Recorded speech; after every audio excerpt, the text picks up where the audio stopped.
What's up? Hey, Edmund, you said, what a great week. I'm glad you think so. I thought it was a good week. I didn't think it was bad. There was a lot of good stuff on the show this week. But hello, everybody. Hope you guys had a wonderful weekend. Happy Mother's Day to all the soap moms out there that are watching. Hope you guys had a good day as well.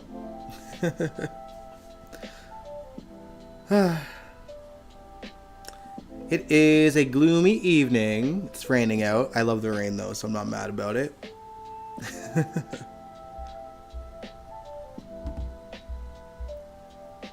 I did take my mom and my grandmother out to Dairy Queen earlier for some chocolate sundaes, and they got some burgers and fries and onion rings as well. I just had a sundae myself, but yeah, it's been a good day. It's been a good weekend actually. Friday I went to this paranormal circus that is in town. Oh yes, happy birthday, Kaiwan! I almost forgot. Happy birthday, man. But yeah, I went to this paranormal circus, which is literally a 2-minute walk from my place. So myself, my bass player Rob, his wife Harley, and my friend Dylan, who I haven't hung out with in like 12 years. We all went together and just had a really good time. It was entertaining. It was like dark, humorous, little bit sexy. But yeah, it was a lot of fun. And we also just came back here and just had a few drinks and a good conversation for like another 3 hours, I think. They were here until almost about 1:30 in the morning. Then I had to work the next day, and that was brutal because I stayed up till 3, just kind of like taking it all in, looking at all the pictures and stuff. And suffered at work on the Saturday. Kaiwani said it's good that you're with your mother. Ran to a friend who also had a birthday on Saturday. I said, have a good day. Have a good Mother's Day with your mother. Aw, I'm sorry, Kaiwan.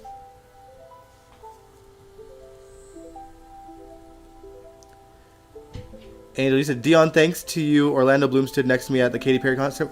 Wait. Wait, how do I factor in here? How do I factor into that? How? Okay, before we start the show, we need to get into this.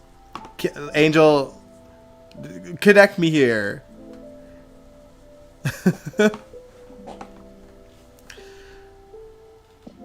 Is it because I talk about concerts all the time? Did we have a conversation about you going to a Katy Perry's concert that I forgot about already? If so, I apologize, but hey, it's not often you can say that you've stood next to Orlando Bloom.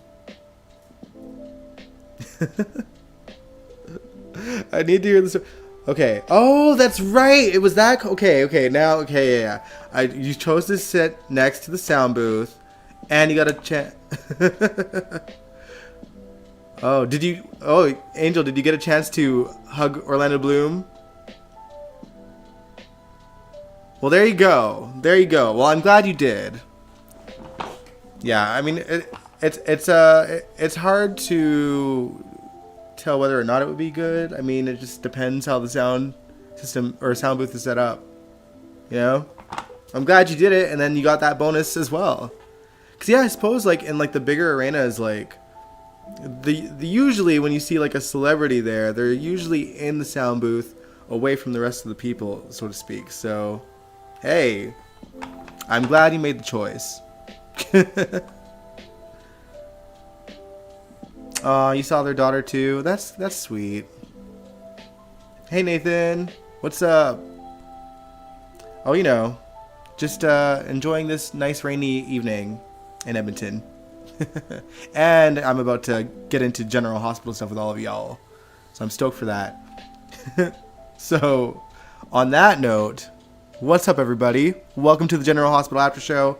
I am your host, Dion Gabriel, and happy Mother's Day to those of you celebrating. Angel said you were afraid to ask for anything. Sat there in awe.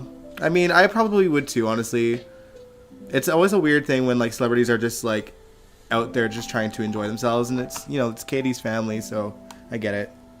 But yeah, before we get into the General Hospital recap, we obviously have to talk about the sad news that hit over the weekend as well, that Denise Alexander, famously known, by General Hospital fans as Leslie Weber, passed away.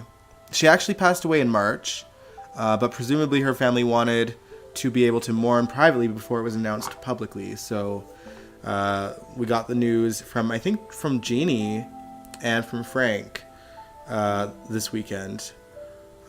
So this Wednesday, if you guys didn't see my post about it, we'll be live streaming in her honor, watching some classic Leslie Weber clips, and reading some of her co-stars' tributes to her. I've not seen if there's many. I know Jeannie has said something, but I'll look into that before Wednesday. But man, like it's so crazy how often it feels like we do this on this channel, where we're having to do like a tribute for someone that has passed on. It's like every few months there's someone else, and it sucks. But it's also just like, the reality of like the cast is getting older. It's gonna happen to us all one day. It's so, I don't know, it's just sad. It's sad. And I'm such a big fan of Denise as well, so I was shocked. And we've seen her, I think the last time we seen Leslie, the character, on the show was like back when she confronted Cyrus. Hey Jacarius, hope you're doing well. Nice to see you in here.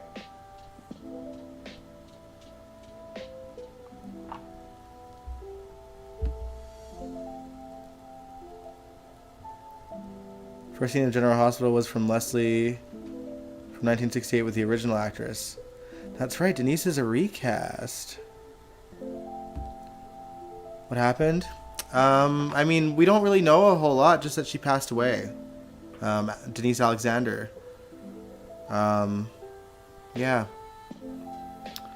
She was 85. And yeah, she passed away. I don't know too much beyond that, to be honest.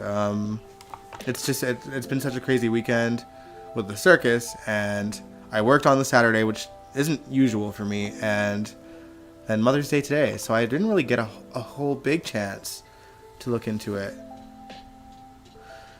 Took me a while to realize that the news was talking about Laura's mom. Oh man, yeah. I mean, Jeannie grew up with Denise, so, and I think she's a fantastic actress, and I've always loved, like, whenever they've brought her on, because, I mean, my first experience with her, I think, probably would have been when Lulu came to town. Yeah, the actress that played Leslie passed away. Yeah. I mean, she passed away in March, but they announced it today. Not today. Like, Friday or Saturday, I think. And, but yeah. I'm sad about it, and we're gonna do a tribute stream for her on Wednesday, and just reminisce on all the good scenes that she's had over the years, and I'll try to find some hidden gems as well, and hopefully some articles about her co-stars and what they thought of her. I mean, the sad thing is, like, a lot of Leslie's time, like, most of the actors that she worked with have also passed on, so it's like, I don't know. Probably won't see as much, but we're going to tribute to her otherwise, and just have a good time celebrating the life that she had and the character that she played on GH.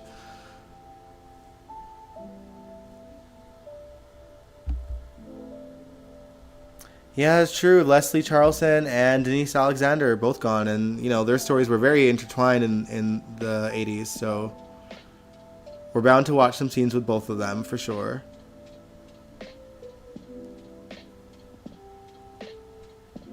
I wanted to wish the original scene when she first met Laura was on YouTube. Yeah, I've always looked for those scenes too, and I couldn't find them either, Kaiwan. Jacarius, he said, but I've been okay though, been protecting my mental health. Oh, I totally get that. I am very much in that mode this month myself too.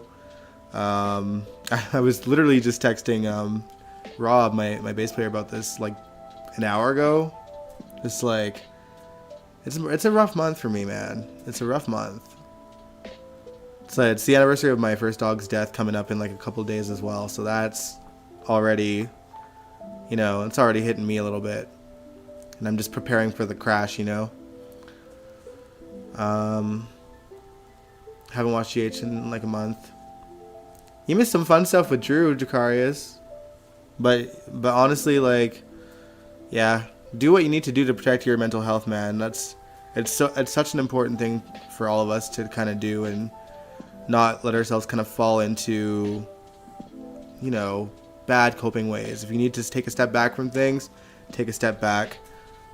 And, I've done that in the past. I've taken time off work and just like kind of isolated myself just to like figure my own shit out, and, did whatever it took.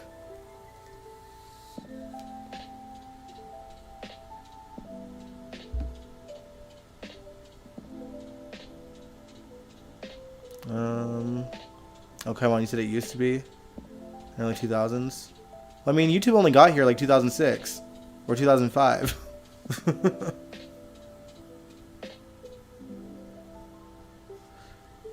But funny when Leslie first met Laura on General Hospital, she was 10 years old. Laura was 10 years old, and they aged her up to 16 in like a month. Well, Jeannie was 14 when she came on. So is she technically younger than the character she played? Man, either way, we're gonna find, a ton of good Leslie clips to watch from over the years, and I'm not gonna stick to like her classics. I'm gonna try to find some stuff from the 2000s as well. Like in my mind, I think about scenes that she's had with Lulu when Lulu was a teenager, and with Nicholas after Emily died, and she was used in some like, funny stories with Luke, like about him going to hell and stuff, and she was like a disco loving fool, I don't know. They've utilized her a lot. And earlier today I was watching her confrontation with Cyrus, and she was funny then too, and she was looking a bit more frail, but she was still killing her scenes. So I don't know. Like I said, I don't know too much about her cause of death and what happened, but GH has lost another legend, which is the reality of the situation, which sucks. It sucks.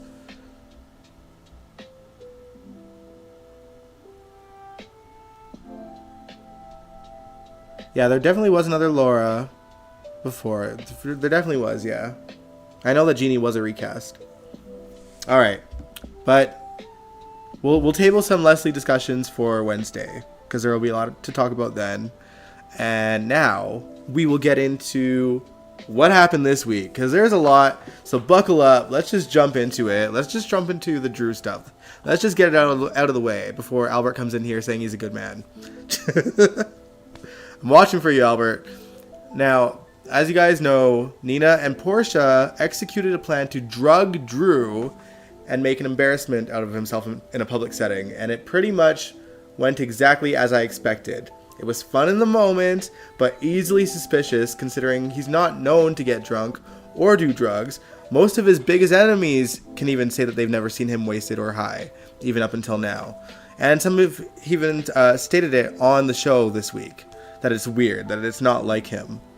So, of course, while Willow was shocked and angered to see Drew in bed with a prostitute, despite Nina and Carly trying to talk her out of it, it took her all of 5 minutes, and a drug test at GH for her to back him. So, again, went as well as I expected it to.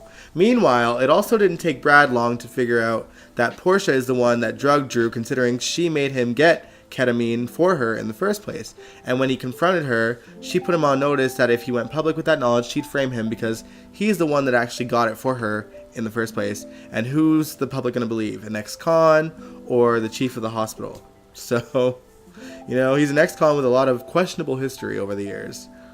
Now, despite that though, yeah, see, Albert's right there. Like I knew you'd be here.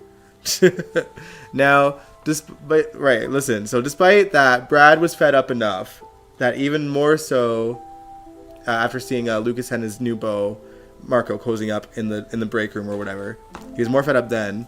He dangled the truth like a carrot in front of Drew's face for a payoff, of course. And Drew paid Brad $500,000 for the truth, and by the next day, Brad was turning in his resignation while sporting a brand new fancy suit and heading out of Port Charles. Him and Lucas did have a goodbye moment. They didn't talk about Marco or anything. He's just like, I'm leaving. I'm going to see the world. And Lucas wished him well.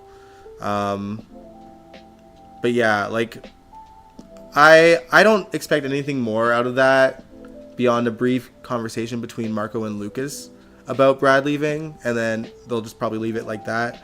Poor Perry Sheen, he gets like ushered in and out of this place like, you know, a confused person in a revolving door. Like they just use him for a little while, make him do shady stuff after he's trying to get himself good, and then he just dips again and gets ushered off until God knows when. I don't know, like what reason would they have to bring him back anymore at this point? Lucas has his new man. You know, I think there's a lot of good reception for them as a couple. People are still, you know, also a little bit wary because we don't know if Marco's a good or bad guy, considering his dad is Sidwell, but time will tell. Kaiwan says, Drew is a good man, but the writers don't want him to be a good man. There you go. Oh no, Kaiwan, you said that. Man. I don't know. That's kind of like saying, like, you know, Sonny's a good man, but the writers don't want him to be a good man. Or Sonny's a bad man, but they don't want him to be a good man. Not exactly not true, but, like, the writers are the ones that get to decide that. So, if the writers are deciding he's a bad man, then Drew is a bad man. But anyway, moving on a little bit. Well, no, we're still going to talk about it. Edmund says, I like Marco more than Lucas. Yeah, I mean, I like Marco too. I'm intrigued. I want to learn more about him. He's also just stunningly gorgeous as well. Like, they lucked out with Marco. And it's good that the guy that plays Lucas and the guy that plays Marco have been friends for like 20 years. So, you know, they've got their chemistry intact. But yeah. Now, as for Drew, he does a brief press conference, you know, stating that he's going to find evidence and expose the person who drugged him. And he already knew that it was Portia at this point. And of course, he doubles down on trying to force Portia into doing his bidding even more so, without revealing that he knows that she's the one that drugged him. Interestingly enough, though, one thing that happened at the end of the week was Drew had a mysterious vial of liquid, which Willow did notice. And I think he spun it as like some sort of counter thing to, I don't know, help him kind of get the ketamine out of his system a bit more quickly. But I don't know. I doubt that that's what it's for.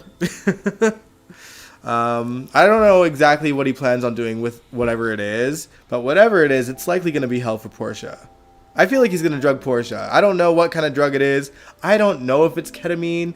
I don't know. Something, I don't know. But it's not going to bode well for Portia. For sure. Edmund, you said Lucas comes across as so self-righteous. Well, he is Carly's brother. Man. I don't know. I don't hate this guy as Lucas. It's great that they have, you know, two openly gay men actors playing gay characters, because both Ryan Carnes and Perry Sheen are straight men, you know. Mind you, like, Lucas wasn't even the first gay role that Ryan has played. I will say that I think I preferred Ryan Carnes as Lucas to the current actor whose name escapes me. I'm so sorry. But it's not because he's doing a bad job. It's just, I think the character was written as a little more, I don't know. a little more strong, like not self-righteous strong, but like just like tougher skin, you know. Whereas the current actor plays him with a lot more vulnerability and softness. So I don't know. And even the previous actor that stepped in after Ryan left the first time, like the teenage Lucas that got the gay storyline in the first place, you know, his character, I feel like he was still like pretty hard, like pretty tough skinned even then. So I don't know. It just feels slightly inconsistent. Angel says, Carly is right. Portia and Nina should have used another drug. Yeah, Carly did rip Nina a new one for not using something stronger than ketamine. Or something, not stronger, less traceable than ketamine. But, you know, they acted with the sources that they had.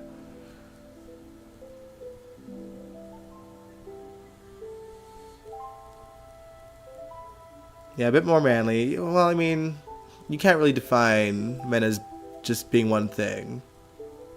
But I suppose more like, just more tough-skinned. Like, less fragile, more tough-skinned. But yeah, I guess we'll continue on and talk about the other shitty dude in Port Charles, Sidwell. Sidwell is making strides at infiltrating the top of the crop of Port Charles. Even has the luxury of Tracy willing to work with Drew and Jordan and himself in the name of ridding Port Charles of its most notorious but ever saintly mobster, Sonny Corinthos. And it might be easier than even Sidwell thought. As you guys know, Sonny woke up from his heart surgery more determined than ever to get out of the mob. And he's still pretty fragile from the surgery too. In fact, he had a bit of an episode when Jordan and Sidwell came over with the proposal to simply sell his peers off to him. In all fairness, aside from who he'd be selling it to, the idea of selling his peers isn't exactly a bad one for Sonny. Like it effectively would prevent putting a line in the sand between him and all of the people of Port Charles, and it eases the political pushback on his oldest friend Laura, whom he doesn't want to hurt. So he's seriously considering selling to Sidwell. I would look into other buyers myself, personally, if I was in that situation. Knowing what we know about Sidwell, knowing what Sonny knows about Sidwell already, like, selling to him particularly would be a bad idea. But selling to someone else might not be so bad. So, I don't know. Personally, I don't want Sonny's mob story to go out with a fizzle, though. It deserves the whole shebang, in my opinion. Nor do I want to see Sidwell become the good mobster, thus continuing the fresh hell that is the constant line of morally great characters and mobsters running the joint and making the good guys look like idiots while they waltz around town freely. I want clear bad guys and clear good guys. You know, like, it was just simpler times back then. I just think about the 80s. We knew who the good guys were. We knew who the bad guys were. We were always cheering for the good guys, and we didn't think of them as incompetent. They were pretty good guys, and they were pretty good at what they do when it was like the cops. And like WSB when it wasn't like shady as hell. Like, they were good guys. And we knew who the bad guys were. And the stories were centered around, you know, these characters working together to solve the problem.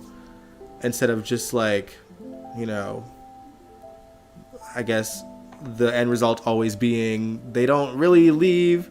Nothing really gets resolved. They get to stick around due to some technicality, like all that stuff. We've had that for so many years. For Sonny, for Jason, for other mobsters that just stuck around after them. People like Cyrus, you know, like everyone like getting out due to a technicality that makes no sense just so that they can justify keeping them on. I am content with like ushering new bad guys in to make things interesting for however long. It can be like a year, but there needs to be an end date for a bad guy. If they're going like full villain. Like obviously, if it's like, you know, a shady person, there's some wiggle room there. But like, There shouldn't be no good mobsters versus bad mobsters. It should be the good guys against the mobsters. That's my opinion. But yeah, and like, you know, again, I said it last week, I want Sunny and Sidwell to take each other out. And then we can move on from the mob story and find some other villains and other types of stories to go through. Because it's been 30 years, you know? We've been dealing with mobsters for 30 years. The good mobsters versus the bad mobsters. We always know who wins in the end. It's always Sunny. And, you know, despite the crimes he commits while defeating the badder mobsters. It's like, I don't know, it got so stale, yo. It got so stale. But what do you guys think? Do you guys think that he should sell his peers and seek new ventures? Or do you want Sunny to go out with a bang if we don't know if Maurice is retiring, but like this would be the storyline that would happen, I feel, if he were. I know nothing, you guys. We won't know anything until Maurice himself says so. You know, and he will. He would.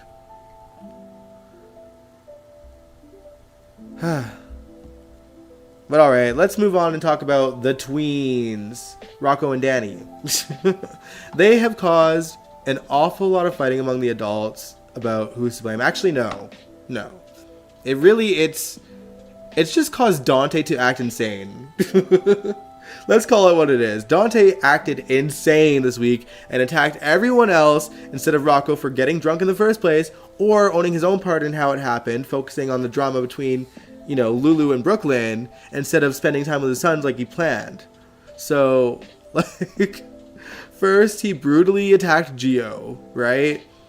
He was holding him responsible while Rocco was in the hospital getting his stomach pumped, that he almost died because of him. A ridiculously forced plot point, by the way, to give Gio and Dante some sort of conflict, since they've given them literally nothing the entire time that they've lived in the same house. It's so dumb to me. Angel, you said selling his peers help with getting out of the mob, which him and Jason want. I wouldn't sell to Sidwell. Yeah, that's how I feel. Yeah, like, sell it to Miss Wu. She's shady as hell too, but like, you know, there's some trust there at least. And she would be kind of fun to see, like, take on like a more leading role. And I guess that gives reason for Brad to come back, I guess. Sometimes.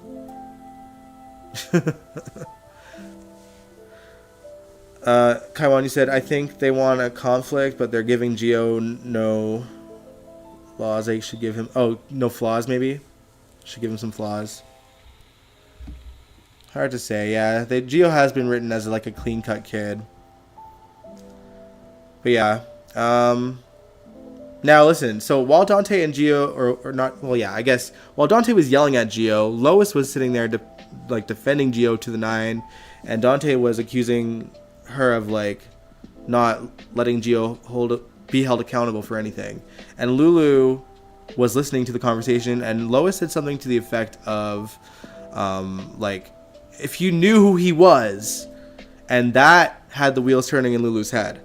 So, you know, it made her suspicious enough to actually start looking into whether or not it's possible that Gio could actually be Dante and Brooklyn's son. I'm calling it now. She'll totally figure it out, and she'll be the one to tell Brooklyn, which will probably make Brooklyn more mad at Lois and Gloria than her. So it might salvage a friendship with Brooklyn and Lulu. Maybe. I don't know. We'll see.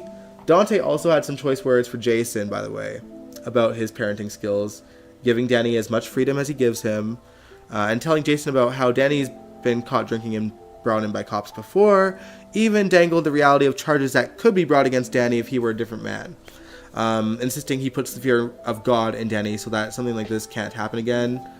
But to be fair, Danny's actually feeling pretty shitty. Like, he's genuinely, like, devastated about what happened, and, you know, it did scare him shitless when he realized how close Rocco came to dying because he left him alone at a party. And, you know, how important it is for him to take on, I guess, his big brother role. I don't know who's supposed to be older there. I guess it's probably Danny. They look about the same age, but I don't know. But yeah, like Danny's had a good talk with Carly and another good talk with Sasha before his good talk with Jason and with Lulu, and Danny even helped Rocco do his punishing chores at Lulu's place without really being asked to. So he's taking responsibility for what he did. I don't think he's going to make that same mistake again. I think that Danny overall is a good kid who's just trying to find his way and navigate through life with a father like the one he has and a mother that's no longer with him. And a family that he spent a couple years with kind of being all over the map, you know, Scout's living somewhere else. Danny and Rocco are currently in the same house, but we don't know how long it's going to last. Kaiwan, you said I want to give Dante Danny's custody. I don't think that's going to happen. Danny's a year older than Rocco? Okay, well, even so, you know, I don't know. As someone, I didn't grow up with siblings. I have half siblings I've never met, okay? So, like, I can't say what it's like. I would probably...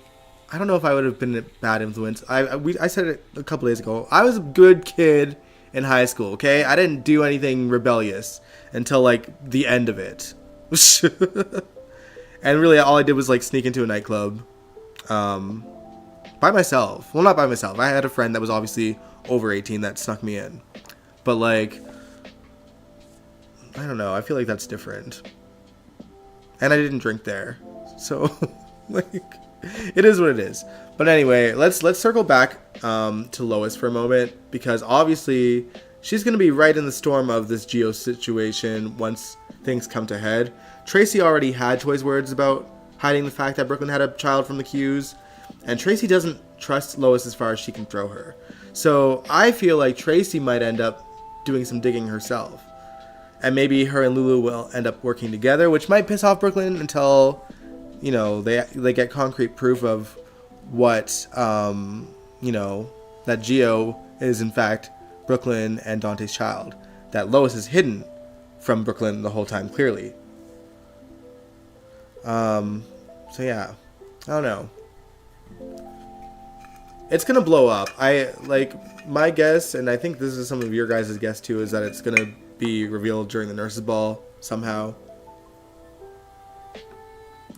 We know Geo's performing in it. Rena Soffer, I think, said in one of his comments of his own videos, because Geo is a real violinist in real life that does like pretty badass things with the violin and plays pretty unorthodox songs with the violin. Very much like Lindsay Sterling, if you know who she is, who I adore. And I've gotten to see live once myself. Can't believe Lois is that sloppy. She didn't even come out with a fake internet code or anything about Geo's birthday. I don't know. We need more information, really. We need more information. Yeah, he is a real violinist in real life. He is. That's why he got hired in the first place. But yeah, he definitely, like, the actor Geo, that's probably why he got hired in the first place.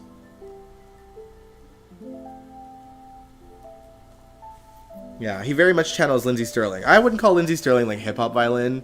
She has her own style, and, like, yeah, there's, like, she dances and violin, and plays violin, but her stuff is more, like, I don't know, eclectic, but still, like, kick-ass cool. Like, she looks like a superhero whenever she does it.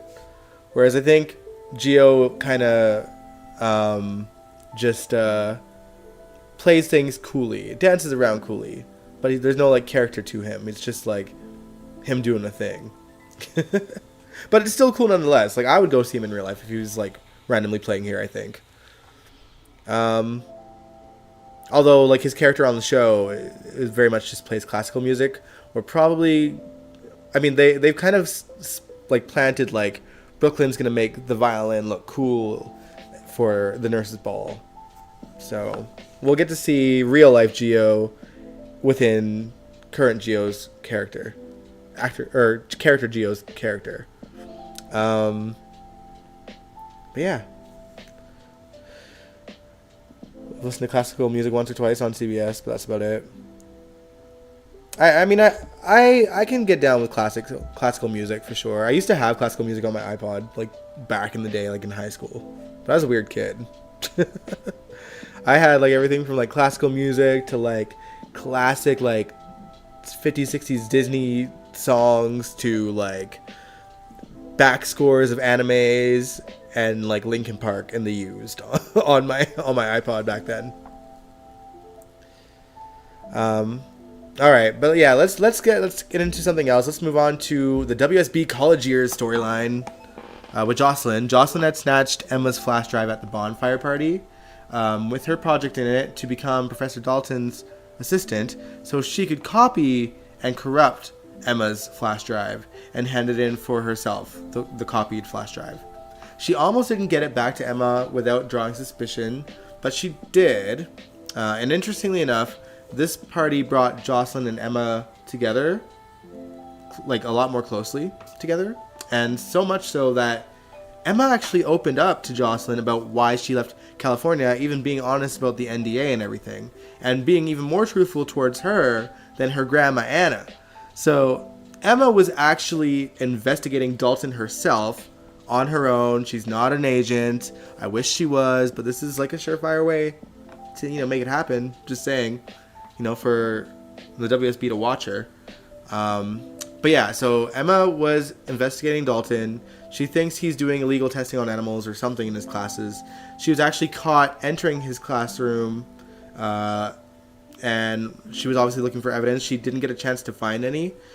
And in the end, it's what she was expelled for, and ultimately why she had to sign the NDA, despite not exploring enough to find any evidence. It's also why she tried so hard to get into Professor Dalton's class in PCU, because she believes he's likely doing the same thing here, or in Port Charles as he was in LA. So, I do wish she was also WSB, but again, this is probably a way for her to actually get into it. I'd be down for that. I would be down for that. I kind of wish Jocelyn backed out of stealing her flash drive, now that she knew that Emma essentially knew a lot more about Dalton than she did already. It would have saved her a ton of work, honestly.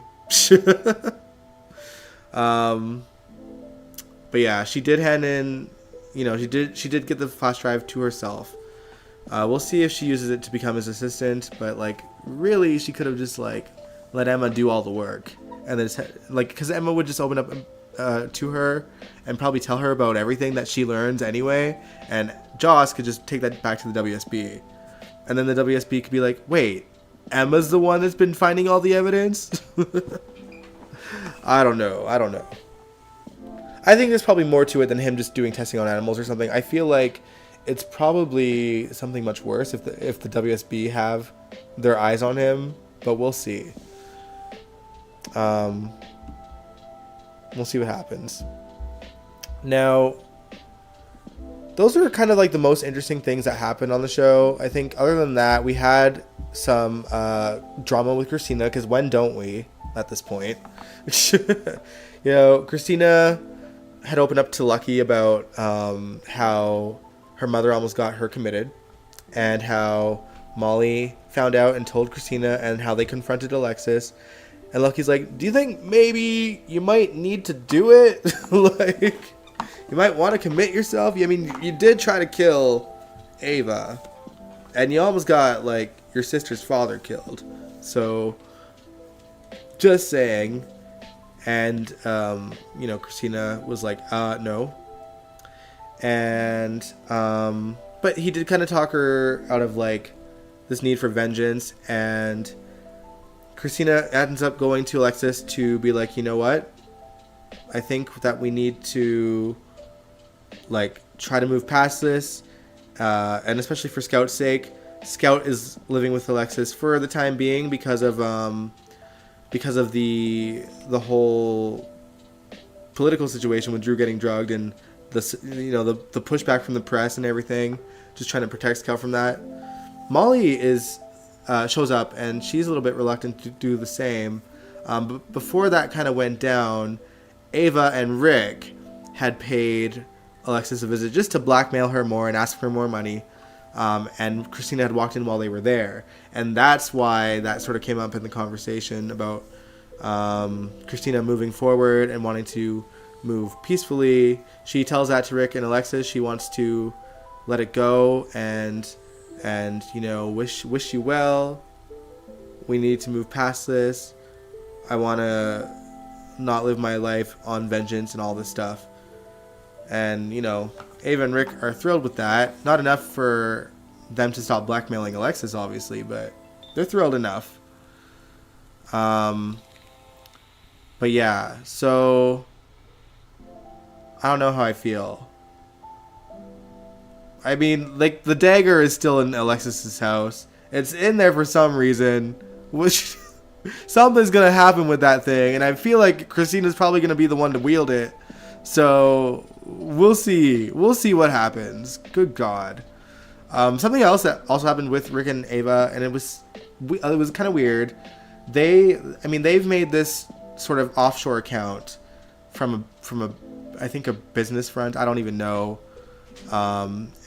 And it's like the credit card that they use for where the money is going into almost got switched with Cody's, and he just took note of the name of the credit card, or like the name of the company that's on the card, and that's it. And he realized that it belonged to Rick and Ava. So somehow he's going to tie it into the story, and he's connected to Molly in a way for now. So we'll see how it goes there. I don't know.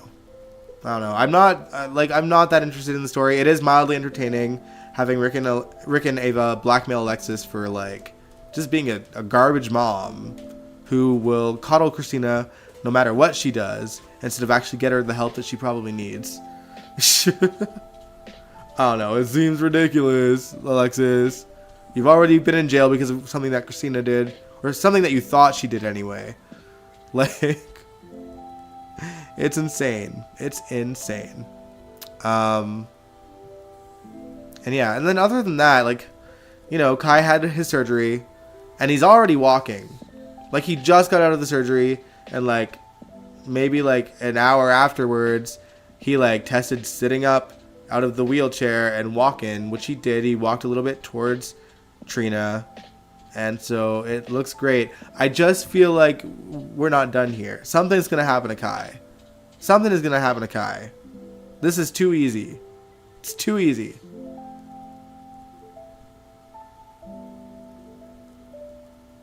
I don't think Molly's gonna kill anyone with a knife. She'd have to have a full-on mental breakdown beforehand. And I think Molly's miles away from that herself. Like, if that's the case, like, then no one's going to touch the knife for a long-ass time. Because it's going to take a couple years for Molly to get to that point. But, no, I think Chrissy's going to, wield the knife towards someone. She's going to try to go after Ava, I'm sure. Because Ava's probably going to do everything she can to push Christina's buttons. And Christina, being Christina, will get her buttons pushed. And she'll snap, like she always does. So, we will see. We will see. But yeah, other than that, I feel like that's pretty much covered everything, unless I'm missing something and I've forgotten. So let me know if there's anything else you want me to talk about in regards to this week's GH. Again, I just want to remind everyone that this Wednesday we will do a tribute for Denise Alexander, Leslie Weber, and watch her old clips. I don't know. Ironically, I have Wednesday off work, so I'm going to spend the day looking for like as many good things as I can. If I can find some interviews from Denise, things that I haven't watched myself with the character of Leslie and Denise as well. And just, celebrate her life and her legacy on the show. And, the milestones she's achieved from being there. Because, I did see that before Luke and Laura, the story with Leslie and Rick and Monica, that made GH #1 first. And then, they skyrocketed, once Luke and Laura happened. But yeah. Nathan says, when the truth is revealed, as much as Molly will be upset with Christina and Alexis, she should be mad at her father since the booty call. Sorry, my notes were in front of the rest of what you said. Means more to her father than including the money. Yeah, that's true. Like, she'll be pissed at Rick. And yeah, happy Mother's Day to all the moms out there. I hope you guys had some great Mother's Day stories. You know, and to those that may not have any mothers in their lives, you know, I hope you had a good day regardless. But yeah, it was a great week on General Hospital. I enjoyed it. It wasn't bad. Like, there's been better weeks, yeah, but like, you know, it's holding my interest. I'm still here, you guys. I'm not giving up on the show yet. So yeah, we'll see. We'll see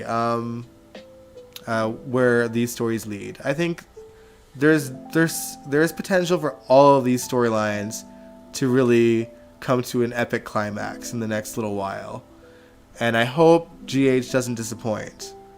You know, it's about time we start getting these stories moving at full speed ahead, because they've laid the groundwork as much as they could. They could have laid more with the Geo stuff, in all fairness, but like, they've done what they could at this point to reach where we're at in the storylines.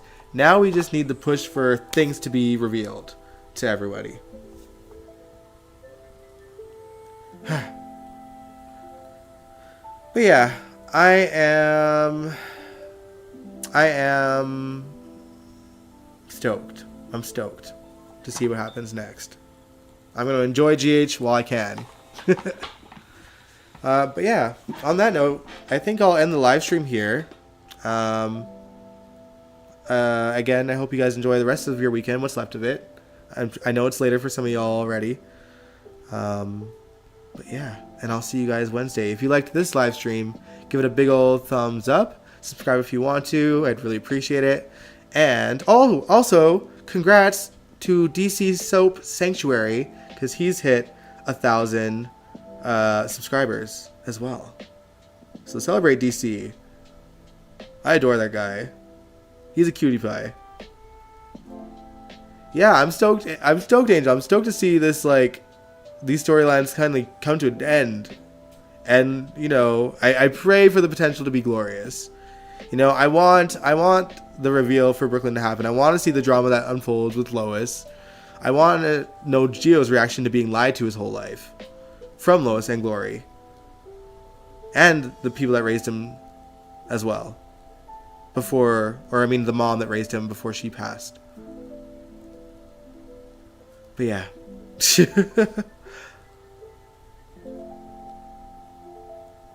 Yeah, exactly, come on. It's been 2 years. It's time.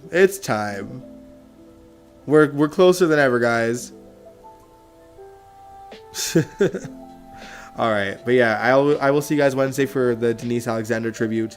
Have a good week. I will see you then. Good night.